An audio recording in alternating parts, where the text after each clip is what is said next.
সবাই আমার একান্ত অন্তরের অন্তঃস্থলের মানুষ, ভালোবাসার মানুষ।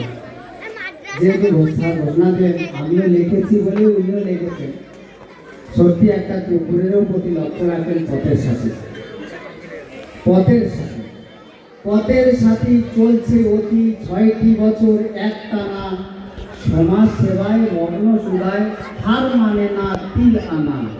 প্রতি বছর চলছে তারা কর্মযোগের ফল নিয়ে, রক্তদানে শিবির গড়ে দিতেন তাহার নিজ দিয়ে। পথের সাথী পথ দেখিয়ে মহাতাত্মা হাত বাড়ায়, কোথায় আছো সাথী ভাইরা, আয়রে তোরা কাছে আয়। ভব ঘুরে পথের কুকুর, দেখ না ভীষণ কষ্ট তাই, না খেয়ে মুখ বন্ধ তাহার, কেমন করে খাবার খায়। পথের সাথী খবর পেয়ে ছুটল তাহার পিছন তাই, মুখের ভিতর কুরুপ ঢাকা, কাতর কুকুর যন্ত্রণায়। পশুর সেবায় ক্ষণিক নদী, মানব সেবায় অনেক দান, শীতের বস্ত্র রক্তদানে কর্মফলে বাড়তে মান। অল্প সময় প্রবীণ